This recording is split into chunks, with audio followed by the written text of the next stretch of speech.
சிறப்பு நிகழ்ச்சியில் பங்கு பெற்றிருக்கக்கூடிய என்னுடைய அன்புள்ளங்கொண்ட தாய்மார்களுக்கும் இளைஞர் நண்பர்களுக்கும் பெரியோர்களுக்கும் இந்த நிகழ்ச்சியை கடந்த 4 தினங்களுக்கு முன்புதான் இங்கே முதுகுளத்தூரிலே நடத்துவதற்கு முடிவு செய்யப்பட்டது. 2-3 இடங்கள் தேர்வு செய்யப்பட்டன. ஆனால் அந்த இடங்களெல்லாம் ஒன்று போதிய வசதியின்மையின் காரணமாக நிராகரிக்கப்பட்டது, அல்லது மாவட்ட நிர்வாகத்தினுடைய சார்பாக சில இடங்களுக்கு மறுப்பு கொடுக்கப்பட்ட காரணத்தினாலே நாம் இந்த இடத்திலே இந்த நிகழ்ச்சியை நடத்துகிறோம். முதற்கண் இந்த நிகழ்ச்சியை நடத்துவதற்கு தன்னுடைய சொந்த இடத்தை அளித்த முன்னாள் இராணுவ வீரர் பாலுச்சாமி அவர்களுக்கும், அதேபோல ஒரு நிகழ்ச்சியை நடத்த வேண்டும் என்று சொல்லுகின்ற பொழுது அது வெறும் நிகழ்ச்சியாக இருக்காது, அதற்கு பொருள் செலவுகள் உருவாகும். ஏறக்குறைய 1 மாதத்திற்கு முன்புதான் மிகப்பெரிய மாநாடு நடைபெற்றிருக்கிறது கட்சியினுடைய சார்பாக. அந்த மாநாட்டுக்கு சுவரெழுத்து பிரச்சாரங்கள், வாகனங்கள் பிடிப்பது என்று பெரிய பொருள் செலவுகள் ஆகியிருக்கின்றன. அந்த மாநாடு முடிந்து 1 மாதம் கூட ஆகவில்லை. டிசம்பர் மாதம் 15ஆம் தேதி தான் அந்த மாநாடு நடைபெற்றது சிறுவத்தூரில். இப்பொழுது 14ஆம் தேதி ஜனவரி 14 என்று சொன்னால் 30 நாளுக்கு முன்பாகவே இந்த நிகழ்ச்சி ஏற்பாடு செய்யப்பட்டிருக்கிறது. எனவே இந்த நிகழ்ச்சியை நடத்துவதற்கு சிரமம் இருக்கும் என்பது தெரியும். வெறும் மேடை போட்டு பொதுக்கூட்டம் என்று சொன்னால் எல்லோருமே சரி என்று சொல்லிவிடுவார்கள். இந்த நிகழ்ச்சியினுடைய மிக முக்கியமான நோக்கமே ஒருமைப்பாடும் பொது உடைமையும் பொது உரிமையும் பொதுமையும் இதிலே கலந்திருக்க வேண்டும். எனவே வெறுமனே பொங்கல் வைப்பது என்பதிலே ஒரு பெரிய சுவராசியம் இருக்காது, மகிழ்ச்சி இருக்காது. மாநாட்டிலே ஏற்கனவே இனிமேல் நடக்கக்கூடிய எல்லா நிகழ்ச்சிகளையும் அனைத்து சமுதாய மக்களையும் ஒருங்கிணைத்துத்தான் எல்லா நிகழ்ச்சிகளும் நடைபெற வேண்டும் என்று தீர்மானம் நிறைவேற்றப்பட்டது, அறைகூவல் கொடுக்கப்பட்டு விட்டது. எனவே மாநாடு முடிந்தவுடன், தீர்மானம் நிறைவேற்றப்பட்டவுடன் பேசாமல் இருந்தால் அது செயலுக்கு வராது. அப்போ நம்முடைய சொல்லும் செயலும் ஒன்று என்பதை எப்படி இந்த நாட்டு மக்களுக்கு உணர்த்துவது? புதிய தமிழகம் கட்சி ஒரு காரியத்தில் ஈடுபட்டால், ஒன்றை சொன்னால் அவர்கள் உண்மையாக இருப்பார்கள் என்பதுதான் இதுவரையிலும் அனைவருக்கும் இருக்கக்கூடிய எண்ணங்கள். இங்கு இருக்கக்கூடிய தாய்மார்கள், இளைஞர்கள், பெரியோர்கள் நம்முடைய மாநாட்டுக்கு வந்தீர்களா என்று தெரியாது. அங்கே 15க்கும் மேற்பட்ட அரசியல் கட்சியினுடைய தலைவர்கள் மற்றும் பல்வேறு சமுதாயத்தினுடைய தலைவர்கள் இந்த நிகழ்ச்சியிலே கலந்து கொண்டார்கள். 25 வருடம் நம்முடைய சாதனையை நம்முடைய இந்த பயிர் இருக்கக்கூடிய தேவேந்திர மக்கள் உணர்ந்திருக்கிறீர்களோ இல்லையோ, நம்முடைய இளைஞர்கள், பெரியோர்கள் உணர்ந்திருக்கிறீர்கள் தெரியாது. ஆனால் தூரத்திலே இருந்து பார்க்கக்கூடிய பல்வேறு சமுதாயத்திலும் அரசியல் கட்சியினரும் இந்த புதிய தமிழகம் கட்சிக்கு 25 ஆண்டுகள் நிரம்பிவிட்டதா, இத்தனை சாதனைகளை செய்திருக்கிறார்கள் என்று வியப்பக்கூடிய அளவிற்கு அன்று எல்லோரும் கலந்து கொண்டு புகழ் மாலை சூட்டினார்கள். எனவே ஒரு முறை புகழ் மாலை சூட்டினாலே அதிலே திருப்திப்படுத்தி கொண்டு நாம் இருந்துவிட முடியாது. நான் அடுத்த 25 வருடங்களுக்கு, ஏற்கனவே இருந்த 25 வருடங்களை தாண்டி அடுத்த 10 ஆண்டுகளுக்குள்ளாக தமிழகத்தில் இருக்கக்கூடிய சாதிய பிணக்குகள் முற்றாக ஒழிக்கப்பட வேண்டும், மத பிணக்குகள் முற்றாக ஒழிக்கப்பட வேண்டும். இந்த சமுதாயத்திலே அனைத்து சமுதாய மக்கள் மத்தியிலே நிலவக்கூடிய வறுமை ஒழிப்பைத்தான் நம்முடைய மிக முக்கியமான பிரதான நோக்கம். எனவே வறுமையை ஒழித்து ஏழை பணக்காரனுக்கு இருக்கக்கூடிய வேறுபாடுகளை குறைத்து எல்லோரும் சமம் என்ற நிலையை கொண்டு வந்து விட்டாலே சாதி சண்டையும் இருக்காது, மத சண்டையும் இருக்காது, அதே போல் மொழி சண்டையும் இருக்காது, இன சண்டையும் இருக்காது. எனவே அதை ஒரு லட்சியமாக கொண்டுதான் நம்முடைய புதிய தமிழகம் கட்சி நாம் கடந்த டிசம்பர் மாதம் 15ஆம் தேதி 25 மாநாட்டில் தீர்மானம் நிறைவேற்றினோம். எனவே அந்த தீர்மானத்தை அமல்படுத்தக்கூடியது அந்த செயல் திட்டமாக ஒன்றாகத்தான் இன்று நம்முடைய ராமநாதபுரம் மாவட்டத்தினுடைய சார்பாக முதுகுளத்தூரில் இந்த மாநாட்டை, இந்த சிறப்பு பொங்கல் விழா நிகழ்ச்சியை ஏற்பாடு செய்திருக்கிறோம். அன்பு சகோதரர் அண்ணன் பாலுசாமி அவர்கள், முன்னாள் தாசில்தார் அவர்கள், நம்முடைய கட்சியினுடைய மாவட்ட செயலாளர் இருக்கிறார். அவர் பிறந்த ஊர் அவர் தேவிப்பட்டணம். அவர் நிகழ்ச்சியை நடத்துவதற்கு ராமநாதபுரம் எளிதாக இருக்கும், எனக்கு ராமநாதபுரத்தை கொடுங்கள் என்று சொன்னார். நான் சொன்னேன், ராமநாதபுரத்தில் எப்பொழுது வேண்டுமென்றாலும் இந்த நிகழ்ச்சியை நடத்தலாம். ஆனால் நாம் இப்பொழுது எடுத்திருக்கக்கூடியது ஒருமைப்பாடு, சமுதாய ஒருமைப்பாடு, சமுதாய நல்லிணக்கம். அதை நடத்துவதற்கு உகந்த இடம் முதுகுளத்தூர் தான் என்று நான் முடிவு செய்தேன். என்று சொன்னால் முதுகுளத்தூருக்கு என்று சொன்னாலே அதுக்கு ஒரு மிகப்பெரிய வரலாறு இருக்கிறது. 1957 நிகழ்வுகள் பல கசப்பான நிகழ்வுகள்.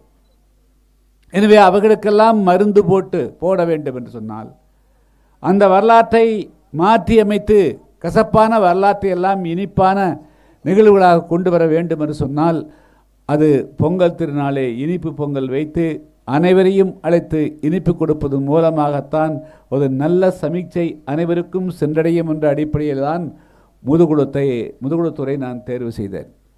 இன்று கூட அதில் மிக முக்கியமாக வெறும் பொங்கல் கிடையாது. நான் பழனிசாமி அவரிடத்தில் அதேபோல் மாவட்ட நிர்வாகத்தில் பேசுகின்ற பொழுது, நீங்கள் குறைந்தது 500 பேருக்கு, 500 பெண்களுக்கு இலவசமான சேலை, 500 ஆண்களுக்கு இலவச வேட்டி சேலை, குறைந்தது 1000 பேருக்கு கொடுக்க வேண்டும் என்று சொன்னேன். ஐயா, 1000 பேருக்கு கொடுக்கறது பல லட்சம் ஆகுமே, எங்களால் இப்பொழுது எந்த இடத்திலும் நாங்கள் செய்ய முடியாதே என்று அவர்கள் வருத்தப்பட்டார்கள். சரி, இது துவக்கம் என்ற காரணத்தினாலே குறைந்தது 100 பேருக்காவது வேட்டி, 100 பேருக்காவது சேலை கொடுங்கள் என்று சொன்னுடைய அடிப்படையில் இன்று தேவேந்திர சமுதாயத்தை சேர்ந்தவர்கள் மட்டுமல்ல, தேவர் சமுதாயத்தை சேர்ந்தவர்கள், விசுவகர்மா சமுதாயத்தை சேர்ந்தவர்கள், யாதவ சமுதாயத்தை சேர்ந்தவர்கள், செட்டியார் சமுதாயத்தை சேர்ந்தவர்கள் என்று அனைவருமே இந்த நிகழ்ச்சியிலே அழைக்கப்பட்டிருக்கிறார்கள். இதனுடைய பொருள்தான், இதுதான் உண்மையான ஒருமைப்பாட்டு பொங்கல் என்பதை நான் அந்த நேரத்திலே தெளிவுபடுத்திக் கொள்ள விரும்புகிறேன். எனவே நம்முடைய சொல் வேறு செயல் வேறு அல்ல.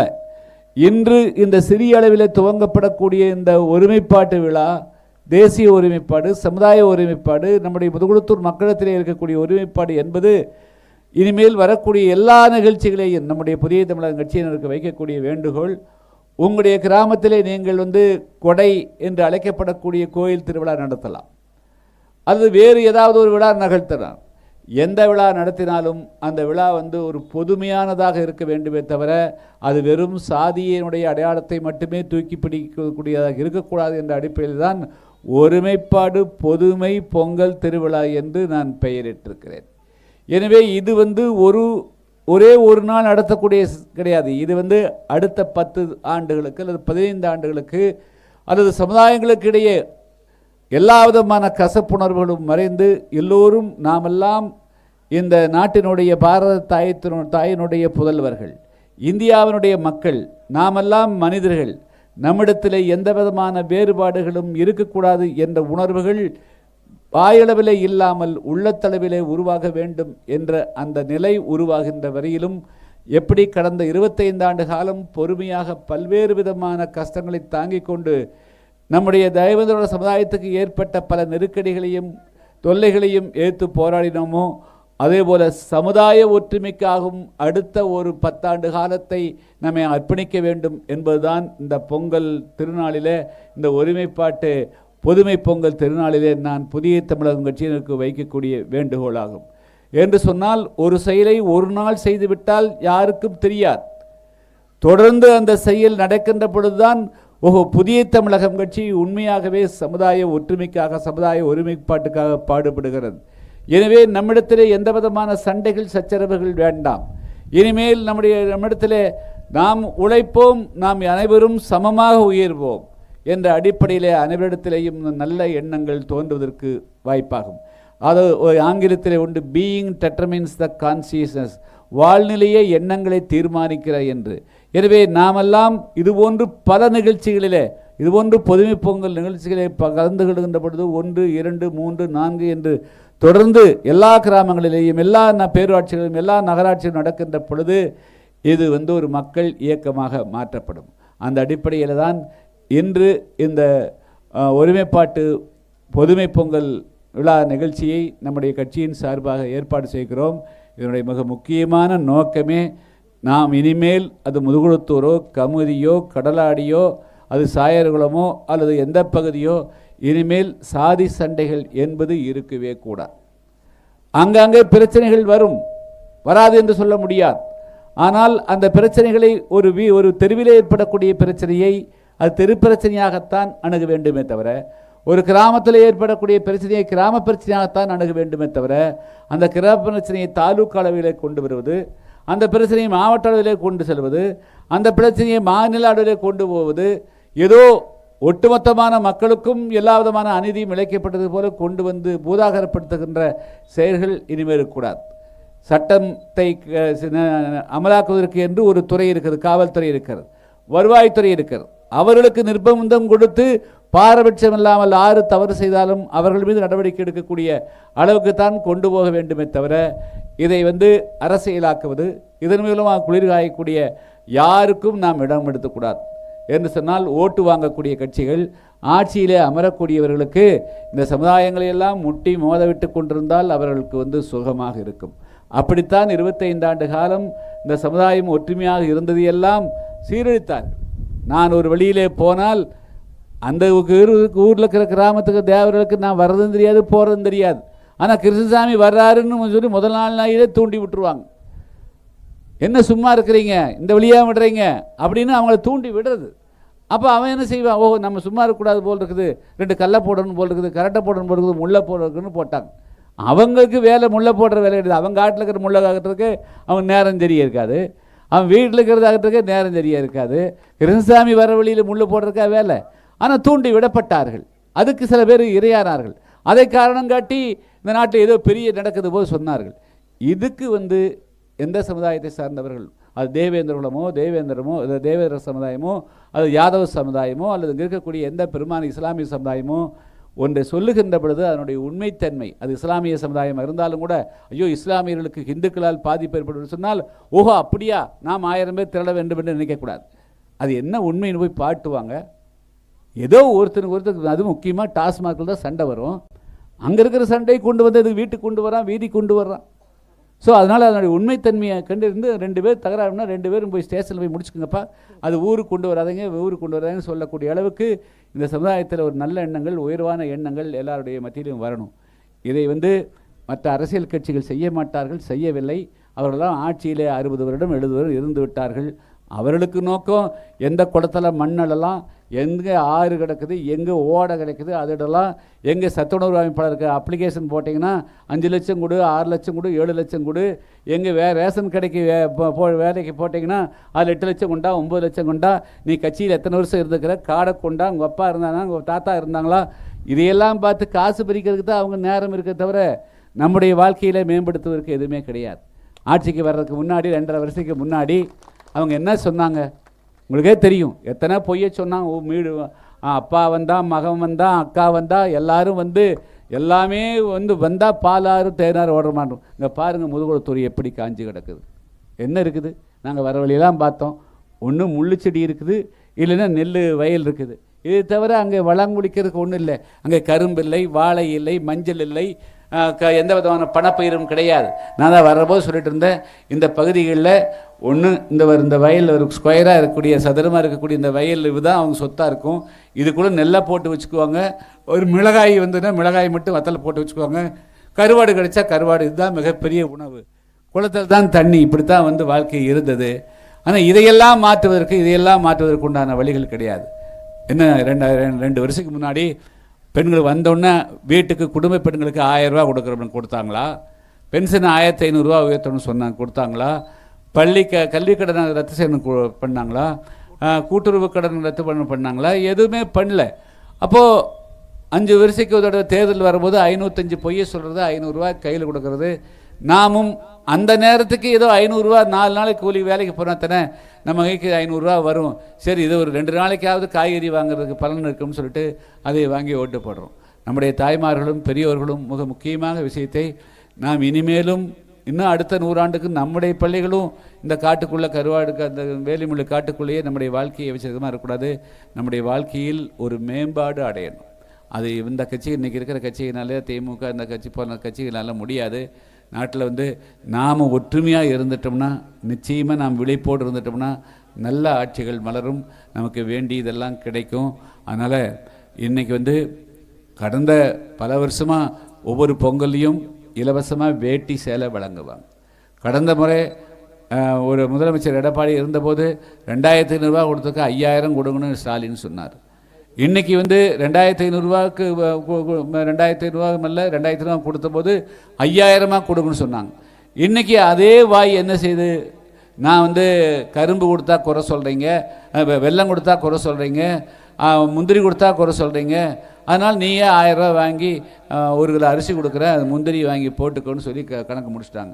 1000 ரூபா வச்சு இன்றைக்கி இருக்கிற விலைவாசியில் என்ன வாங்க முடியும்?